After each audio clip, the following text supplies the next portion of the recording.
Lagot! Deadline pala ngayon. May nakalimutan ka ba? Ano nga bang kukunin ko? Ano ba talaga yung kukunin ko? May nakalimutan ka ba? Mali na naman. Ano ba yung password ko? May nakalimutan ka ba? Good memory makes a difference. Memo Plus Gold, pure and natural Bacua Pamonyera. Lamang ang brainy good. Mahalagang paalala, ang Memo Plus Gold ay hindi gamot at hindi dapat gamitin panggamot sa anumang uri ng sakit. Kuya Kim, ano ba talaga?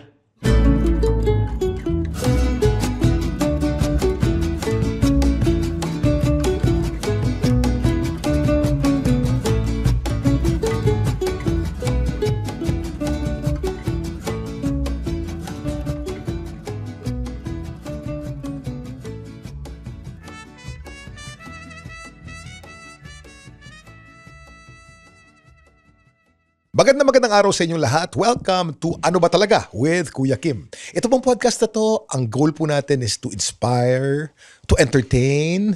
Dapat po meron kayong takeaway pagkatapos nyo marinig at mapanood tong podcast na to. We talk about anything under the sun. Pero dapat may mauuwi kayo after you listen to this. Ang mga guests po natin for the past few weeks have been quite interesting. Iba-ibang mga topics po. We talk about anything under the sun in this podcast. Pero itong guest natin ngayon, special po ito because I've known this man for decades already. I've known him since the 90s. We used to hang out together and we come from the same profession. Isa rin siyang broadcaster at journalist, isang art lover at motorcycle lover. Ayan. Walang iba kundi my dear friend, one of my best friends, the one and only Mr. Jay Taruk. Hi Jay. Hello, Kim. It's an honor na to be a guest dito sa Ano Ba Talaga. Napapanood ko yung mga interviews mo. Grabe. Ang daming natututunan. And I'm glad to be talking to you. At this time naman, may camera naman. May nakikinig naman at nanonood. Actually, the honor is mine, Jay. For the information po ng lahat mga followers natin, si Jay and I, we hang out together every day. Every day. Every single day. Sa bawat araw na ginawa ng Panginoon. We'd meet up for breakfast. Kasi free time natin breakfast before we work. Breakfast and then we work out together in the same box, in the same gym. And then we hang out a little bit more, maybe an hour or two. And then he goes to his call time in Channel 5 and I go to my call time in GMA 7. Diba? Parang iisa lang yung takbo ng buhay natin, ha? And then bro, we're suckers for routine. Routine. I like routine di ba? Okay naman ang routine, especially pagka stressful din minsan yung ginagawa natin, diba yung trabaho. Natatansya natin kailan tayo magpapahinga, kailan ka magpo-pause. Mahalaga yun eh. You need to, for example, have a quiet time. Correct. Yeah. Diba? Kailan ka pwedeng maging busy, kailan pwede makipag-socialize din sa mga kaibigan natin. So, itong iniinom natin coffee is very important also. Very important. Why is it important, Jay? Alam mo, ang kape, sa pagising natin sa umaga, we crave for it. No? We are looking for yung nabibigay sa atin. No? It helps us focus. Sometimes, nagiging sobra na nga yung ating passion. Naghahanap tayo ng masarap na kape talaga sa umaga. Ang sarap makipagkwentuhan. Kaya nga, nagkakape tayo nga. Pag nakatikim ka ng masarap na kape, alam mo na kung ano yung masarap at ano yung hindi masarap. Naku, diba? Doon ka na sa masarap palagi. Oo, palaging malalaman mo yan. Diba? Malalaman mo, Kim. So, ang sarap uminom ng kape at tinititigan natin yung ating mga motor. Yeah. Diba? Sa umaga, nilalasap mo yung katahimikan tapos nakikita mo yung kintab ng chrome yung Harley, yung motor at iniisip mo, okay, ano pa pwede kong gawin dito sa motor na to? Ang babaw ng kaligayahan natin, Jay. Maglagay ka lang ng bagong sticker dun sa motor mo. Ay, nako. Tititigan mo na yung sticker na yun. Special yun. Special. Akala mo, kinustomize mo na yung motor mo. But it's something na very personal. May nagsabi nga sa akin, sa lahat daw ng bansa, dito sa ating rehiyon, ang mga Pinoy, ang tingin nila sa motor nila talagang parang wag naman siguro sasama yung loob ng mga misis, parang kanilang best friend nila, asawa nila, girlfriend nila. So yung pag-aalaga natin, ayaw natin nagagasgasan. Tama. So halimbawa nagpalit ka lang sabi mo nga, nagkabit lang ng sticker. Wow. Okay na yan. Naiba yung itsura. Sulit na sa dalawang kape yun. Dalawang araw ng kape. Yung sticker lang ang tinititigan mo. Sulit ng araw mo. It relieves you of stress already. Correct. Kaya nung nagkaroon ng proposal na lagyan ng plaka sa harapan ng mga motor natin, nagalit ang motorcycle community. Nagalit, oo. Unang-una, aside from dun sa mga issues na nakapalibot dun sa paglalagay ng doble plaka, ay ang tingin natin dun kasi diskriminasyon, no? Kasi yung RA 12235 o yung doble plaka law. Pero wala na ngayon na bago na ni Senator JV yan. Pero ang premise noon baka may gawing mali. Kaya lagyan natin ng mas malalaking plaka, doble plaka, baka may gawing krimen tong mga to. Parang na-brand ka agad na pagka naka two wheels, kriminal. Yun ang premise ng batas, kaya hindi natin pinayagan yun Nilabanan natin yan. So, maraming, hindi lang yung mga maliliit na motorsiklo, pati yung mga malalaking motorsiklo, parang, bakit ganun ang premise? Oo. Alam mo, discrimination sa mga nagmumotor, Kim, naramdaman natin yan in the 90s. Pagpaparada ka sa isang mall, saan ka papaparadahin? Hanggang ngayon. Sa pinakamalayo, pinakamadilim, pinakamadulas, diba? Espasyo kasi, kasya naman kayo dyan magsiksikan kayo dyan. Yun pa lamang ay diskriminasyon na. Pareho naman ang bayad namin sa parking area, sa kotse, sa malalaking sasakyan. So, doon pa lamang makikita mo na, and during the pandemic, nakita mo, sino pinapara madalas? Di puro mga motor. At mas luma ang motor mo, mas paparahin ka ng pulis. Pag bago-bago yung motor mo at medyo malaki, ikaw ang huling paparahin. Pagmamahalin. Ako, pagmamahalin, baka gumanon pa. Kawawa yung mga underbo na kaibigan natin. Yun ang inaangal nila. Parang kaiba ang tingin ng lipunan sa mga ganong klase ng rider. Porket ito lang ba yung nakayaanan ko? Ganyan na ang trato.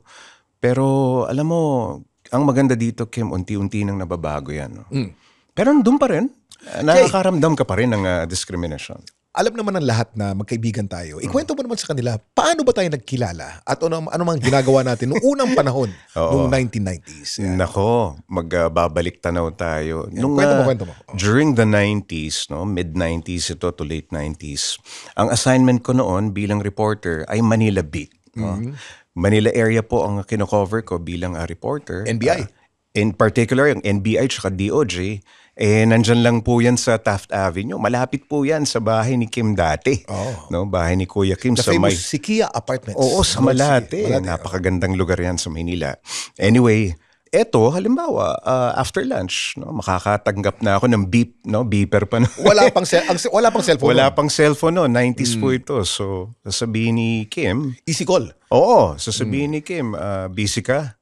Kape tayo. Tapos na. Diretso na ako doon. Drop na kagad. Lalong-lalo na kung walang coverage. I will go there sa Sikia Apartments, doon sa unit ni Kim at magkakape kami. Doon po ako namulat sa napakagandang mga artworks. Si Kim po ang nag-introduce sa akin sa mga obra ng ating mga local artists, mga contemporary artists dito, Kim. Yes, And that made a big impact sa akin na magkaroon din ng hilig kasi na-expose ako sa iba't ibang klaseng artist. Mabanggit ko na si Eski, Esquillo. Isa sa mga unang Alfredo Esquillo, isa sa mga batikang artist natin yan. Napakalaki po ng Esquillo ni Kuya Kim at ina-admire namin yun habang nagkakape. Parang ganito. And then i-explain niya kung ano yung estilo at anong klaseng art yung ginagawa ni Eski, ni Esquillo. At hindi lamang yung kay Esquillo, pati kay Elmer Borlongan, o Marcos Tignani, mga saling po sa akalain mo ba artist. itong, unang-una, when we were collecting art then, this was in the 90s, early 2000, ang karamihan ng mga kinokolekta ng mga tao nun, mga bulaklak, mga friendly pictures, mga bagay sa furniture, with nice colors still and images. But you and I, we were collecting edgy, sort of ugly works of art. Di ba? Kim, nung minulat mo ako sa sining, sa contemporary art in particular, ako kasi, nagustuhan ko yung mga nakita ko, but I dug deeper, in-expose ko pa yung sarili ko sa iba't ibang klaseng art. Tama ka, mas madali kasing mas ma-appreciate yung magagandang imahe. Bagay sa sofa. Bagay sa carpet, bagay sa sofa, bagay sa kulay ng pader. and bagay dun sa estilo ng bahay, no? Yun yung hindi naman natin nilalahat, but a lot of collectors were buying that, no? Madali kasing ma-appreciate. And nothing wrong with that. Nothing wrong with that. Oo. Nagkataon lang na yung ating aesthetics, yung ating panlasa, mas na taon dun sa mga edgy na lumalim. Oo. No, kasi bro, we have to go back to the definition of art. Art is short for artifice, meaning the artificial representation of life. Diba? We put it in a painting or in sculpture, this artifice or this replica of life. What is life? Life is not only beautiful. Correct. There is also the ugly part of life. There's the edgy part of life. So if you dig deeper into artifice or into art, dapat lahat ng aspeto covered. Hindi mo ini-edit, kumbaga magaganda lang. Magaganda lang, di ba? Of course, maganda yan. It lifts up your mood. Kasi, pero if you really dig deeper into art, it's about everything in life. Correct. Na, there are people who drift towards the edgy ones, and there are people who like the beautiful ones. And there's nothing wrong with that. It's all option, di ba? Tsaka kung ang art is a representation of life, ang nire-reflect nito hindi lamang yung magaganda kundi pati yung hindi maganda. O hindi maganda, medyo madilim, 'di ba? May konting halimbawa social issues, 'di ba? Yung SR or social realist. Sina Pablo Bain Santos, 'di ba? At kasi nauso yung SR nung 70s during martial law when people were angry. At nagagalit na naman ng tao ngayon. Naging expression ngayon ng protest ang art. Kaya, I mean, accurate din na sabihin na para siyang documentation of an era, of the times, of a particular moment. No? Sometimes, ang nag-pupush sa isang artist na magpinta ay kung anong nararamdaman niya, di ba? Of course. So, magre-reflect yan sa canvas. Yan ang hugot. Sa sculpture, o kung anumang klase ng art ang kanilang practice. But, it's exciting, no? Yan, maraming klase ng art, pero sa akin, I found it exciting. And yun nga, yung mga first purchases ko, talagang tinitreasure ko. Tinitreasure ko yan. Lalong-lalo na pag nakikilala natin mga kaibigan nating artist. Diba? For example, Jay, when we were collecting back then, naging kaibigan natin si Elmer Borlongan. Elmer, oo. Naku, ngayon. Hindi natin akalain na magiging superstar of art. Rockstar. Na ganito kalaki na si Elmer. Naman. And I'm sure pag nadinig niya itong podcast na ito, sasabihin ni Elmer, hindi naman bro. Diba? Napaka-humble. Sobra. Napaka-humble ni Elmer. And until now, no, hindi niya nakalimutan yung mga kwentuhan, yung mga pagsasama. And up to this day, ang napansin ko, hindi nagbago. Hindi nagbago yung mama. Napaka-humble. Kahit gano'n na siya in demand, marami may gusto ng kanyang trabaho. At yung, syempre, yung presyo ng kanyang mga trabaho, iba na. Siguro ikwento natin yung presyo ng trabaho ni Elmer para alam ng mga non-art lovers naman sa mga nakikinig sa atin. Para may idea Para lang may sila. idea po kayo gano'ng kasikat itong si Elmer Borlongan na naging barkada namin ni Jay. Back then, in the 90s and early 2000s, ang 3x4 o yung easel size ni Elmer would be about 30 to 60,000 pesos. Ganun lang. 30 to 60,000 pesos. Lumaki pa ng konti doon, dagdagan mo lamang na siguro. 20. 70, 80. Oo. Pero wala pa rin pumapansin nung time Noong panahon na yun, kasi napapangitan sila kay Elmer, pero hindi tayo napapangitan, bro. Nagagandahan tayo dun sa kapangitan ni Elmer. Paano ba yun, Kim? Parang tumatagos ba yung appreciation natin hindi lamang dun sa magagandang imahe? We see the beautiful in the ugly as well. Because I see what Elmer's trying to do. His early works kasi, bro, were septic. Sabi nga ni Bobby Valenzuela, septic meaning nangangamoy kanal. Parang amoy mahirap. Ganon. Yung grit. Yung grit. Ang hirap ng buhay. Ganon. Ang pag hirap kumayon. nakita mo yung bangketa, nakaupo yung bata o yung mama, parang yan yung amoy nung tabing riles. Oo. Ganon ang early works niya. And we both gravitated towards those works. Pero balik tayo sa presyo. Back then, si Centamil. Ngayon po, kung makakuha ka ng 3x4, kung meron, mahina na ang 4-5 milyon. Ganon po. Ganon, para tayo tumama sa loto. Oo, ganon ang itinalon, ano? Ganon ang tinalon. Kung meron. Maraming may 4 o 5 milyon na gustong bumili ng 3x4 ni Elmer Borlongan. Walang mabili Kasi ang demand, ang haba ng pila kay Elmer eh. O yung mga collectors na nakabili noon nung mga 90s, gaya ni Kuya Kim, may mga Elmer Borlongan ito, pero I'm sure hindi niya pakakawalan. So, ano yan eh, kumbaga naging special na yan, diba? Pati kaya binigay sa atin ni Elmer yung mga works na yan. Alam niya kasi na we will value it and we will not make business out of it. Napansin ko rin kay Elmer, kapag nakita niya yung appreciation mo dun sa trabaho niya, Bibigyan ka niya. lalong gusto niyang magkaroon ka. Oh. Nagulat nga ako minsan kay Elmer, binigyan niya ako ng ito as a gift naman. It's a portrait of me, spinning vinyl sa isang, banggitin ko na yung gallery, underground gallery sa Makati Cinema Square. Nagsispin ako ng plaka. Oil on canvas to or paper? Paper, pen and ink. Paper, yeah. Nakita niya. Tapos nagulat ako, paring Jay, sabi, may magkita tayo, may bibigay ako sa'yo. Natuwa ako, bro, dahil captured niya yung moment. And naalala ko nung nakita ko yung imahe, ganito yun eh. Nakita ko yung imahe, naramdaman ko kung ano yung moment na yun na ginagawa ko. So I think yung mata rin ng artist iba eh, no? Iba? Iba. Again, ano yun eh, back to the definition, artifice. Paano mo marerepresent ng may katotohanan ang isang bagay na hindi naman totoo? Canvas lang yan eh. Paano mo ilalabas yung katotohanan dun sa canvas na yan? Si Elmer dama, tagos, no? Minsan yung imahe, imagined. No, hindi to nag-exist at hindi niya nakita. Pero na-approximate niya na ganito. Eto na yung mag-translate dun sa canvas. And of course, the colors, yung kanyang composition, ibang klase. Marami. I mean, nakikita ko rin yung mga collectors ni Elmer. No? Yung iba matatagal na. Yung iba may mga bago. Pero at the same time, makikita mo, no, paano kaya nila na-appreciate? Paano nila nagugustuhan? And nagtutugma-tugma yung, nagustuhan nila dahil ganito. Nagustuhan nila dahil ganito yung composition, ganito yung itsura ng kamay, ganito yung itsura ng pagkakaharap. Yung mata, pag tinitignan mo, pakala mo nakatingin sa'yo. Parang nangungusap, di ba? Nangungusap, oo. But isipin mo, ang dami na natin na pag-usapan with just one artist, ano? Can you imagine? Kaya nga araw-araw tayo magkasama.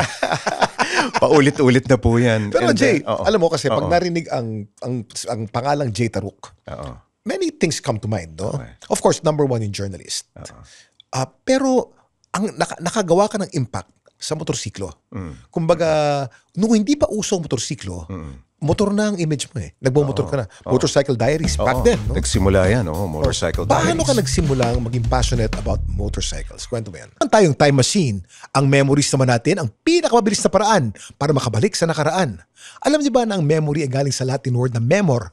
Ibig sabihin ay to remember something that has passed. Diyan din galing ang salitang memorare o yung mga remembrances ng mga nakaraan natin. Mahalaga talaga ang pag-preserve ng memory. Kung gusto niyo ma-enhance ang memory niyo, ma-improve ang focus, mabawasan ang stress at maiwasan ang pagiging makakalimutin, try Memo Plus Gold. Trusted na ito for almost 20 years. Meron tong Bacopa Monnieri herb na proven safe and effective to enhance brain function. Clinically tested din ito sa CDRI ng India at BSI sa Australia. Available ang Memo Plus Gold sa Mercury Drug, Watsons at lahat ng leading drugstores nationwide, pati Shopee at Lazada. Tandaan, para hindi makalimot, Memo Plus Gold. Okay, ang pagmumotor sa akin nung lumalaki ako, parang nasa consciousness ko na. Ang nasira akong ama, si Joe Taruk, of course, sa radyo, ay bago siya nag-ABS-CBN, original ABS-CBN yan. Bago siya nag-ABS-CBN, messenger si Dad. Okay? Messenger siya at napadpad siya sa ABS at nakita niya yung may audition ng ABS-CBN noon para sa mga reporters. This was pre-martial law. Pre-martial law, 60s, I think 67 ito. Nakita ni Orly Mercado. Ni Orly Mercado? Oo. Sabi niya, mag-audition ka nga bata. At nakuha nga siya. Ngayon, ang gamit ni Dad bilang messenger ay motorsiklong, ang tawag ng mga Jeprox dati, scrambler. Scrambler? Yun ang kanyang ginagamit sa pagiging messenger. Nakapark lang yun lagi doon sa inuupahan naming bahay sa May Pasig. Yun yung parang tumatak sa akin na, ano kaya to? Ba't may motor? Hindi siya bisikleta, may makina siya. So, early on, yun na yung nasa consciousness ko na. And ang naging gateway ko, Kim, nung nagtatrabaho na ako sa GMA, this was in the 90s. Early 90s ito. Parang, sa akin, na-expose naman ako dun sa iba't ibang klaseng motor. At ang isa sa nakapukaw, no, na-excite talaga ako ito nung nakita ko yung Vespa. Yung PX. Doon tayo nagkilala. yun na yung passion. Doon na sa akin. Bago ang PX noon, bago ang Vespa noon sa Pilipinas. Veloci Motors, Na- 60,000 yata. Yung boundary ng Makati at Pasay, di ba? Yung bridge doon. Yung tulay. Nakakalimutan ko na kung anong name nung... Basta kaklase ni Vicky Morales yun eh. Veloci Motors. Veloci ang may-ari Motors. niyan si Dodo D. Dodo D. Dodo D. So nung nakita ko yun, and syempre alam mo naman tayo, wala namang internet noon, no? Nagbabase lang tayo sa mga magazines na nabibili natin. Dapat Na-update yung tayo. Vespa kasi, ang image natin yan dati, classic, Italy, 1950s, Roman holiday. Correct, Diba? correct. Oo, yung pelikula. Roman Holiday. Roman holiday. Tapos ako ang naging gateway ko naman, Kim, kaya ako naibigan itong PX150, is music. Mahilig din ako sa music. Nagkukolekta na tayo ng mga plaka, di ba? Yung mga So, CD. nakikinig sa ska siguro. Ska. Saka mod. Okay. Nung naibigan ko yung ska na tugtugan, nakikita ko yung mga gamit nilang scooter. Yung mga mod, oo. Aba, meron dito sa Maynila. Meron dito sa Pilipinas. PX. Gusto ko niyan. Gusto kong sakyan yan. And syempre, ikaw, pumapasok ka ngayon sa GMA, di ba? Dati, Kim, yung gate sa likod, hindi esgere. Ano yung kalye? Basta yung maliit na kalye sa likod. Hindi May harap. malaking metal gate, no? Dati sarado yun. Pagpa-park ako at papasok na ako sa trabaho, makikita ako ng gwardya, tatawanan pa ako niyan. Bubuksan yung gate, papasukin ako, mausok yung Vespa, diba? Matutuwa siya, sabi niya, boss, dito ka na mag-park dun sa tabi ng old canteen dati. Kasi natutuwa siya dun sa Vespa. Natutuwa. Di pinapatuloy ka hanggang sa kantina. Mm-mm, Bawal na ron eh. Pinapapark ako dati doon. Sasabihin ng guard, boss, itabi mo na lang. Basta hindi nakakaabala, okay yan. Galing. Wala pang policy noon. Wala pang, syempre, ang dami na ng motor ngayon eh. Pag pinayagan mo lahat yun, Nako. mapupuno Chaos. ang compound. So, I was enjoying the fact na ginagamit ko yung Vespa ko as a daily commuter kahit anong panahon. Tuwan-tuwa ako, pinupunasan ko minsan habang naghihintay ng kung may trabaho man noon. Andun yung Vespa. And that started my passion at mabuksan yung isip ko sa iba't ibang klase ng mga motor, di ba? Yan na yung parang iniisip ko, imbis na mag-kotse, ang tipid nito, ang tipid sa gasolina, di ba? Maintenance is practically halos wala di ba? Ang PX, habang buhay. At syempre, yung sweldo ko nun, kasyang-kasya lang dun sa budget sa pag-maintain ng Vespa. So, natuwa ako. And yun, gusto ko lang sabihin na sometimes kasi, binabagay mo rin sa lifestyle mo eh. Hanggang ngayon, pag nagmamotor tayo, lifestyle di ba? So, ang sa akin, para halimbawa, magkaroon ng isang commuter o sasakyan na pamasok, parang sa akin, bagay na bagay itong school. Kasi na-appreciate ko siya. Mahilig ako sa music, mahilig ako sa motor, At mahilig ka sa damit na luma. sa art. Sa art. Oo.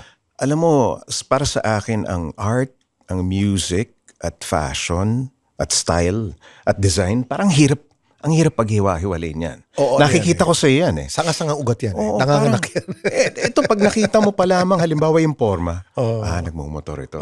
Diba? Mahilig sa art ito. Ay, grabe siguro yung appreciation nito sa design. Mahilig ka rin sa design, Kim eh. Naman, Oo.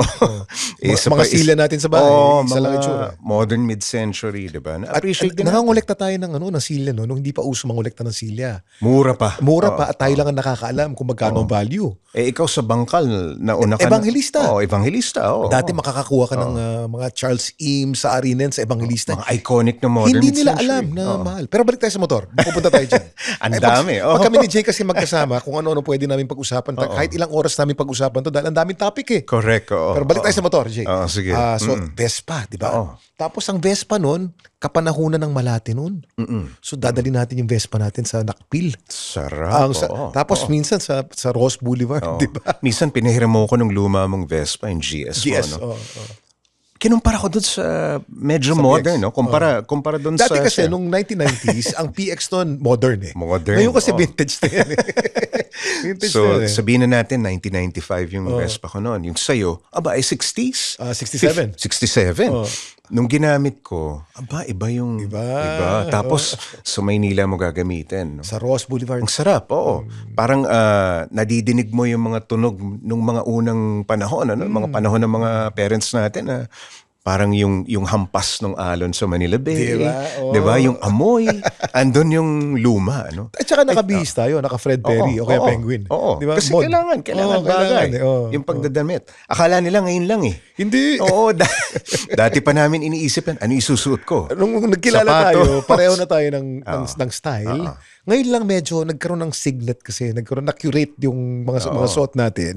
Nagkaroon tayo ng source na mahusay. And because of the internet, nakukuha natin ang tama yung source. But back then, kanya-kanya diskarte yan. Mod ang forma ko noon eh. Pero may Fred Perry ako, parang 10 taon na yata, yun lang ginagamit ko. Pudpud na eh. Kasi alam ko na ang mod, dapat Fred Perry.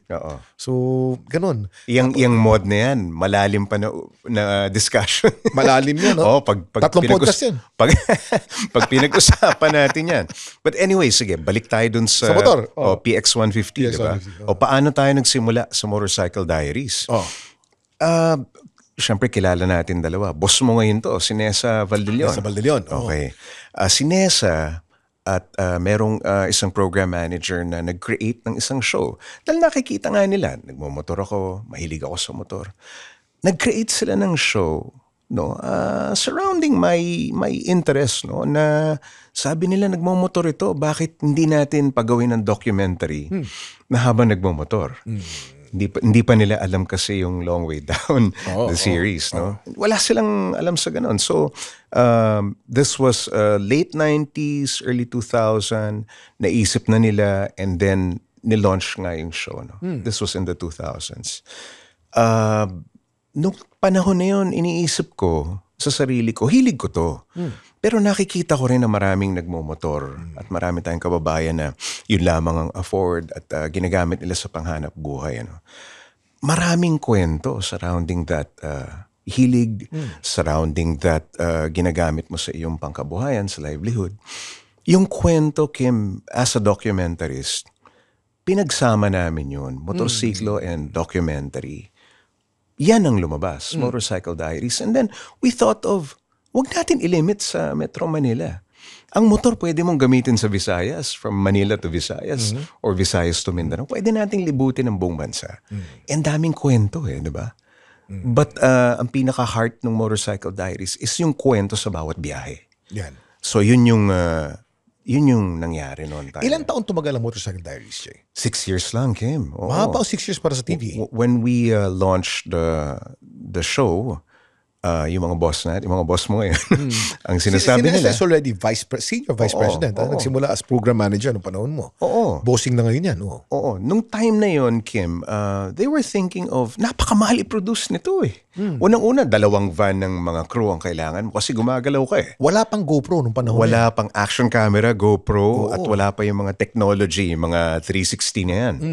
Ang ginagamit po ang ginagamit po namin, aside from yung mga camera na hawak ng mga cameraman natin sa GMA, yung mga handycam na itinatali po namin sa mga kawayan, sa mga kahoy. Wala pa kasing GoPro. Itatali mo yun sa motor mo, di ba? O minsan, may susundan akong tricycle, nakatali dun sa tricycle yung camera, no?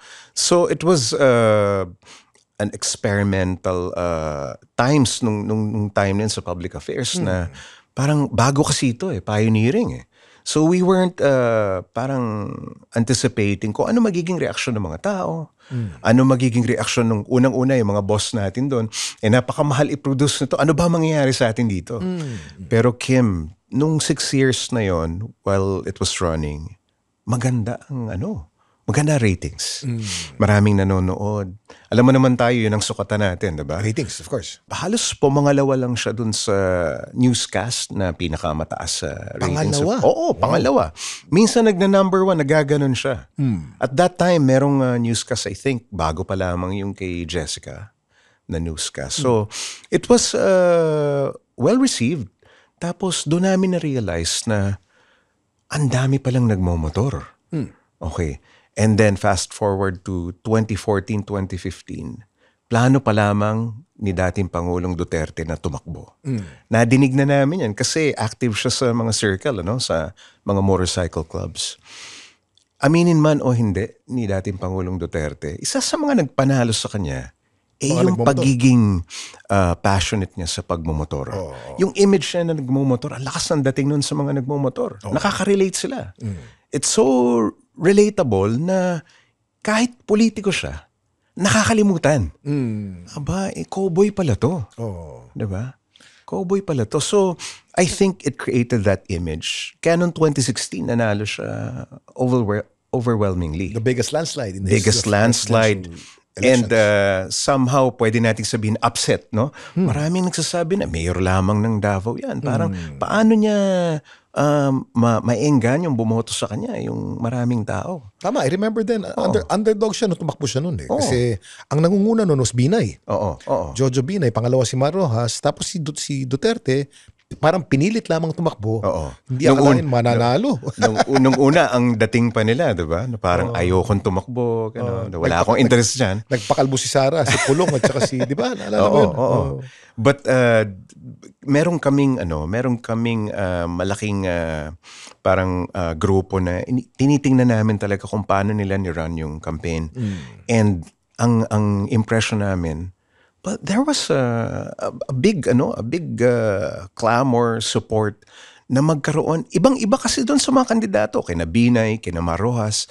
Siya nagmamotor, yung iba walang alam sa motor, hindi sila ganun Pag sinabi mo nagmamotor, kaisa ka ng masa. Parang grounded ka eh. No, kasi I remember even then, now it's even more. Then, about 10 years ago, nagkaroon ng study na 1 out of 4 Filipinos owns a motorcycle or is on a motorcycle. At mas lalo pa ngayon. Kasi I remember then, when we used to ride in the 90s, tayo lang nagmamotor nun eh. Tapos sa sobrang konti na nagmamotor, kahit saan pwede kang pumarada, sinasampa ko sa bangketa yung motor ko, pwedeng iparada ron. Magbabangko ka, di ba? Dito lamang sa gilid. Pwede na. Pwede. Naalala mo yung pinakaunang Starbucks? Pwede mong iparada yung motor sa gilid ng lamesa mo. Pwede mong tambayan, di ba? At walang na-offend. Lahat pwede. Tsaka, syempre, mga motor natin, medyo cute ang itsura. Vespa. Kaya pinapayagan din nila. Diba? Kasi bagay sa coffee shop.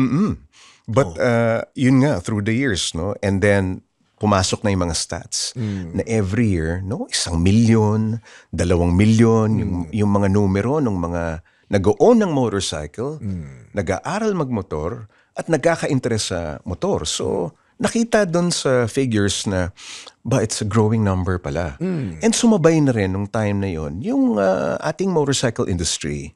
Ito na yung unti-unting umangat. Kaya ngayon ay enjoy natin. Iba't ibang klaseng brands, Kim. Tama. Ang dami. Dati, iisipin natin, paano import? Siguro mauna sa Amerika at sa Europa yung mga bagong motor. Ngayon, halos kasabay na natin yung mga bagong modelo. At saka may mga dealership na rito. Kasi nung panahon natin, nung 1990s. Walang Harley? Walang Vespa?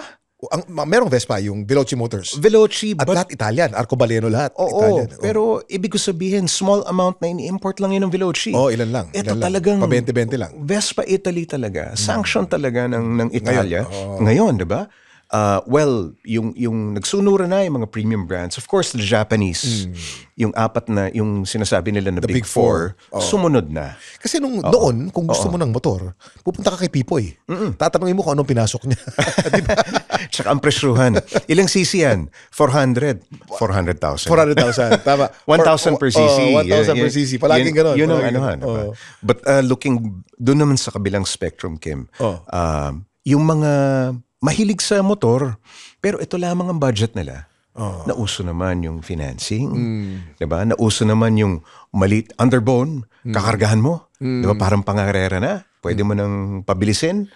So, it became a fad talaga na naging uso na talaga. Thai style. Thai style, kulay ginto. Ngayon, yung mga gulong, di ba? Alam, masisilaw ka sa ginto. Sa chrome.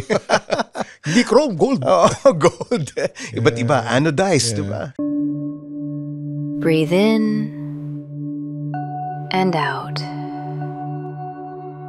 You deserve peace, and sometimes peace starts with a clean home. With CleanWorks, you don't just get a spotless space, you get mental clarity. Professional cleaners, systematic service, hygienic, safe, and stress-free. Let CleanWorks handle the mess so you can focus on what truly matters: rest, family, or just your time. Clean space, calm mind. Book now at CleanWorks PH on Instagram or Facebook, or call 0966 200 6910 to schedule your cleaning. Because self-care starts at home. Pero itong motorcycling lifestyle na in-embrace natin, Jay, no? Nasabi mo nga kanina ngayon alam na natin saan ka nagsimula sa motor. But this motorcycling has become a lifestyle. Ibig sabihin, dapat pati damit mo angkop dun sa motorsiklo mo. Mas masarap kasi magmotor ng ganun, Kim. Paano magdamit si Jay Truck? Also, of course, alam ko Pwede na yan. tingnan niyo si Kuya Kim. Alam ko yan. Pero gusto ko lang marinig nila. But, paano? Mahilig ka sa denim. Sa pang-araw-araw kasi, yung selvage, halimbawa, yung pantalon namin, yung aming denim, no, ni Kuya Kim, makapal po yan, no? Kasi iniisip natin, halimbawa, mag-crash tayo, aba, may sasapo dun sa pagkiskis ng ating balat sa... Wala kang masyadong tusino. Konti lang. Konti lang. Konti lang. Meron pa rin. Konti lang. Kung di salvage yan, malaking tusino mo. Malaking tosino. Pampangas best. Tsaka yung suot po namin ng mga sapatos. Akala nyo, pang forma lang yan. It protects our toes. No, yung mga paa namin, halimbawa sa isang crash. No? Of course, kung umulan, hindi tatagos. Hindi tatagos dahil mahirap pumasok yung tubig ulan. Ano? Yung aming mga jacket, ganun din po, selvage din. Yung suot ni Kuya Kim, sukajan ang tawag dyan. Ito, alam kasi nila yung suot mo Maong. I-describe mo muna kung anong suot ko. Anong tawag sa jacket na to, Jay? Sukajan ang tawag dyan. Bakit sukajan ang tawag dyan, Jay? Souvenir jacket po yan. After the World War II, no? Yung post-World War II ay so nung nanalo na ang Allied Forces, yung mga GI, no, yung mga sundalong Amerikano ay naghanap po ng souvenir, no? Sa mga US bases sa Osaka, Okinawa. Nakakita sila ng mga kimono, yung mga material po na kimono, no, parang silk, di ba? Silk. Embroidered, no. Ang ginawa nila para maibalik sa Amerika pag uwi nila, meron silang souvenir na gano'n ang itsura, but made in the style na isusuot nila, like varsity jackets. No, so ganyan po ang itsura. Ito, varsity jacket to. Pero ang material, silk. Magkahalong American and Japanese yan. So dyan mo masasabi na amekaji. Combination ng American and Japanese. Sukajan jacket. Sukajan jacket. Wala pong kinalaman sa suka yan. Sukajan is Japanese for souvenir. And makikita natin, hindi lamang the likes of yung mga simpleng tao, kahit yung mga high-profile celebrities nagsusuot niyan. Alam kasi nila yung history. So isa sa mga common din sa atin, Kim, parang tuwan-tuwa tayo na nalalaman natin ko anong history behind what we wear. Alam mo, what we ride, what we wear. Of course, man. Ito, may suot tayo. Suot natin to. Nakasuka dyan ako ngayon. Ang hobby ko, mamaya i-google ko ngayon yung mga history ng suka dyan. Babasahin mo. Babasahin ko. Habang suot-suot ko, palalim ang knowledge ko sa suka dyan jacket. Ikaw, yung suot mo. Yung suot mo ngayon, this is a denim yan. trucker jacket. Trucker jacket, Levi's. Ikwento mo bakit trucker jacket ang tawag dyan? O type 4? Ang type 4, meron pang ang type 1 type 4. So, ang suot ko po ay type 2. No? Ito type pa yung may dalawang pockets sa harap. Yung type 1, isa lamang. No? Ang original po na nag-design nito ay Levi's talaga. Siya ang pioneer sa mga denim, no? Sa aming suot na pants, sa aming suot na jacket. Yung mga truckers, yung mga nagmamanino, ng malalaking truck. Ito ang karaniwan na kanilang sinusuot. So this is part of the workwear, clothing, or siguro outfit, sabihin mo ng outfit, di ba? May mga trucker cap din na sinusuot madalas din ng mga truckers. So, ito po yung intention dun sa disenyo at pagka huhukahin mo pa yung history, nako, talaga namang matutuwa ka, di ba? Oo, matutuwa. Pero marami kang tinataman every time you search about your boots, your pants.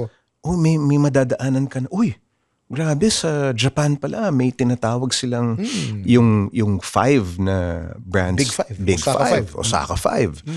At of course, related din yung jacket, related din yung headwear, related yung kung paano ginagawa yung aming mga shirts. Yung balik tayo sa jacket. Yung types ng jacket, napakasimple. Pag sinabing type 1, isa lang ang bulsa. Makikita mo agad.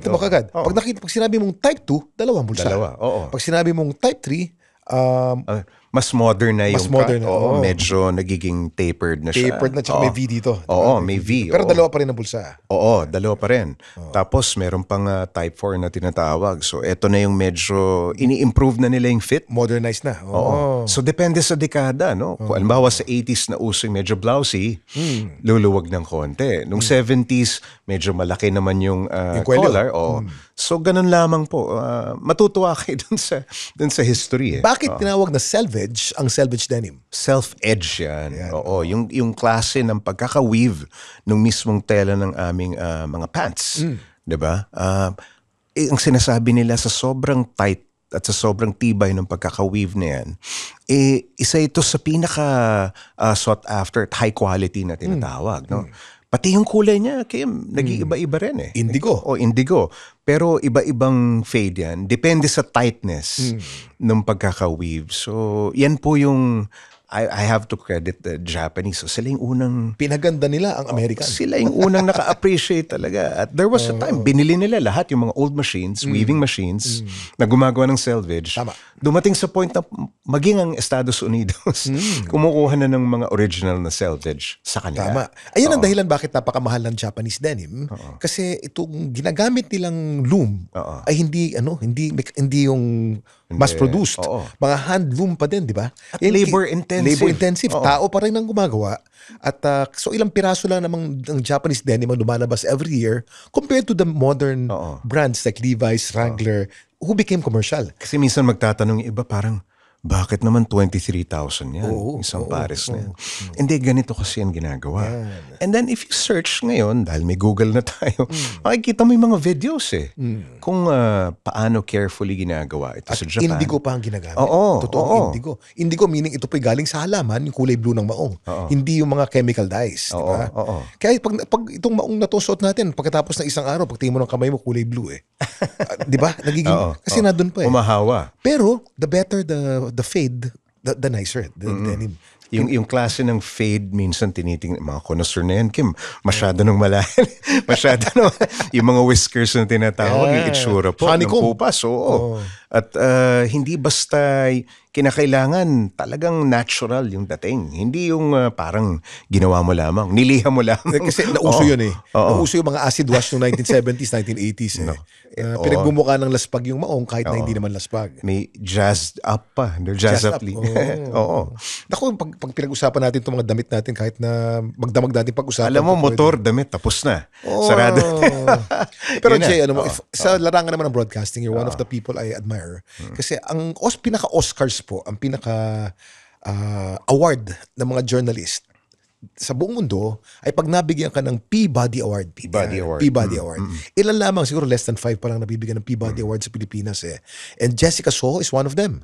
And Jay Taruk is one of those awarded the Peabody Award. Kasabay ko si Jessica when we won the Peabody. Oo. Nung binalita sa atin ni yung boss natin dati, si Miss Marisa Flores. No? Tuwan-tuwa sila. Halos magtatalon doon sa newsroom when we won the award. How did you win the award? Anong pinasok nyo?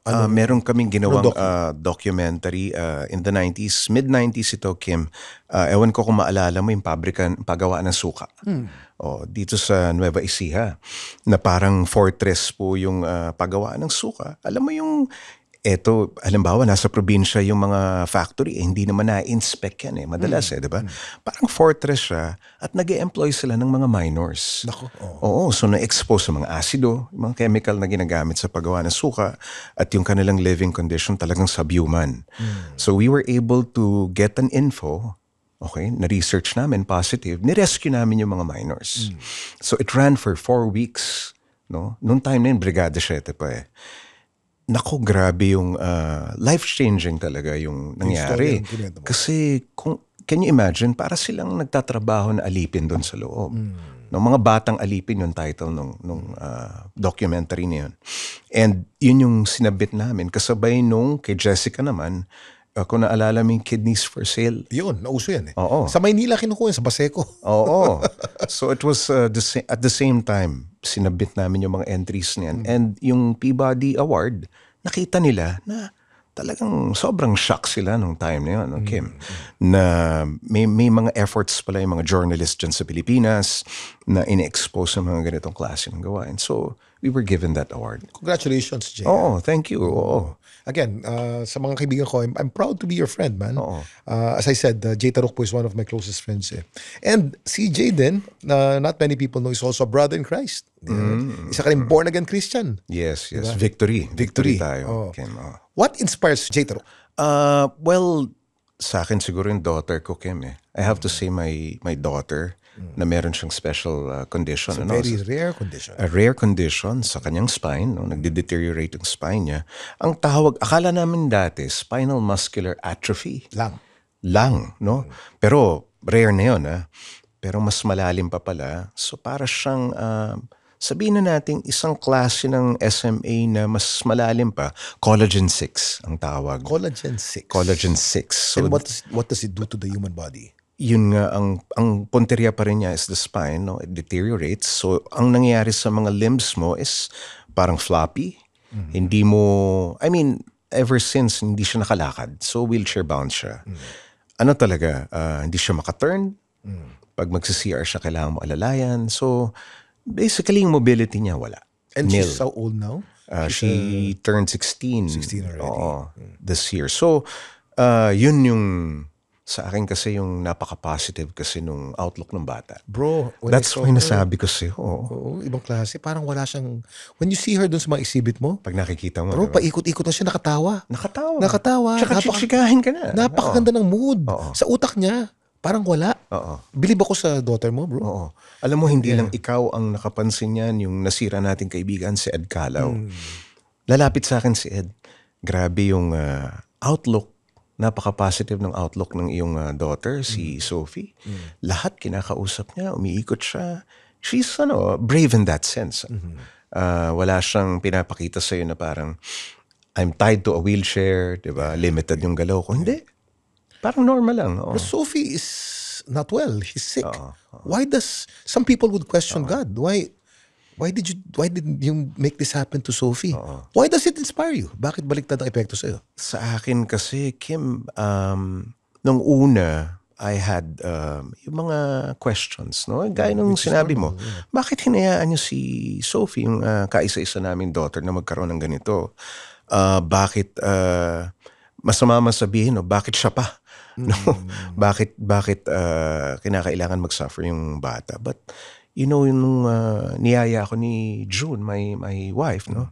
Si June kasi anak ng isang Baptist na pastor. And sabi sa akin ni June, alam mo yung mga questions natin, siguro ang makakasagot lang yan, yung ating ang Diyos. No? Dahil it's beyond us. And I tried it out. No? This was more than 10 years ago, Kim. So, doon ko na-realize na talagang ang ating Panginoon ay may plano para sa ating lahat. And probably yun yung plano niya for Sophie and for our family. And hindi ko rin maiwasan syempre na ikinalulungkot ko every time I see her. But, the inspiration comes from, kung siya nga ganun ka-positive ang kanyang outlook sa buhay, paano ka pa? Tama. Anyway, Jay, thank you. Ikaw talaga. Jay. Sometimes when I think about it na outright may nagtatanong sa akin, hindi ko maiwasang sobrang malungkot din. Of course.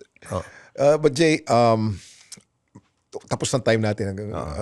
Bitin tayo. Ano? Tapos na? Kailangan may part 2 to . Dalawa pa lang yun, motor and Again, damit. we can talk forever. Araw-araw ko po Hindi, kinakailangan ibalik mo ako dito. Araw-araw ko kausap si Jay. But we'll talk about, I want to talk about Amikaji next time. Oo. Dadalhin ko yung mga Brixton Boys dito. Mas malawak na usapan. And then si Eddie, dadalhin ko rito. Si Sunny Boy. And we can talk about just Amikaji. Kasi Amikaji, pwede na natin pag-usapan ng 2 oras. Nako, kulang. But now we're talking about Jay Taruk and the many aspects of Jay Taruk. Kabutin tayo ng 3 araw dito. So, but since we ended the podcast with Sophie, anong advice mo sa mga taong may pinagdadaanan na pareho nung naranasan mo kay Sophie? What can you tell them? Siguro from a personal experience, Kim, lahat yan halos nandun yung nalungkot ako ng sobra nung nalaman namin yung sakit ni Sophie at yung kanyang mga pinagdaanan na hirap, pinagdaanan namin mag-asawa na hirap. Tapos andyan yung tinawag ako ni Lord sa victory, dito sa ating para mapalakas yung aking paniniwala, Parang sa akin, lahat ng pagsubok, lahat ng klase ng pagsubok, dadating yan sa buhay natin. Lahat ng unos, lahat ng iisipin natin na hindi natin malalampasan. Pero halimbawang merong inspirasyon gaya nung si Sophie, yung kanyang outlook napaka-positibo. Ang iniisip ko na lamang yung plano talaga ni Lord para sa ating lahat. Andyan, huwag kang bibitaw, huwag kang mawawala ng pag-asa.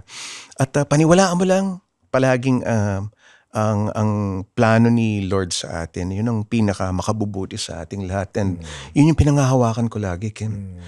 At sana wag tayo mawawala ng pag-asa. I know, mahirap pero andyan yan, kakayanin natin yan lagi. Basta palagi kang nakalapit sa ating Panginoon. Inspiring. Jay, thank you. Thank you so much, Kim. So, thank you so much. Maraming salamat. Kala ko iiyak na naman ako. Next time. Jay, thank you. Alam nyo, napaka-busy po nito And then, of course, didiretso sa TV station si Jay ngayon. Meron silang emergency meeting dahil napakarami mga nangyari sa lipunan natin ngayon. That has to be covered by news, no?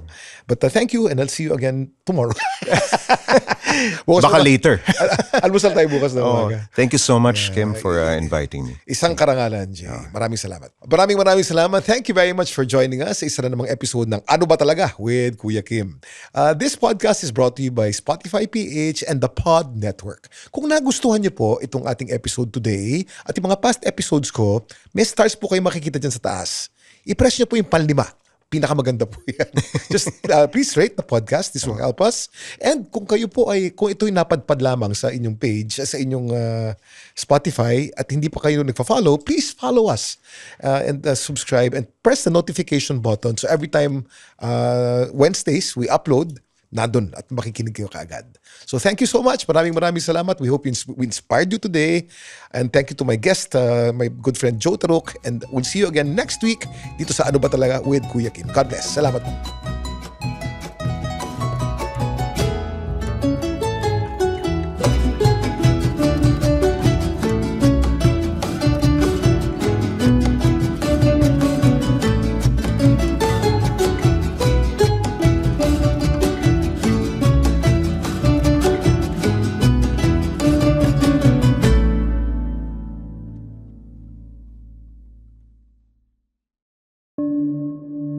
Breathe in and out. You deserve peace, and sometimes peace starts with a clean home. With CleanWorks, you don't just get a spotless space, you get mental clarity, professional cleaners, systematic service, hygienic, safe, and stress-free. Let CleanWorks handle the mess so you can focus on what truly matters. Rest, family, or just your time. Clean space, calm mind. Book now at CleanWorks PH on Instagram or Facebook, or call 0966 200 6910 to schedule your cleaning. Because self-care starts at home. The Pod Network Entertainment. The opinions of podcast creators, hosts, and guests are not necessarily reflective of the official stance of the Pod Network Entertainment, its hosts, or other network programs. The content created by the people behind the podcast is personal and not meant to harm any religion, ethnicity, group, organization, company, or individual.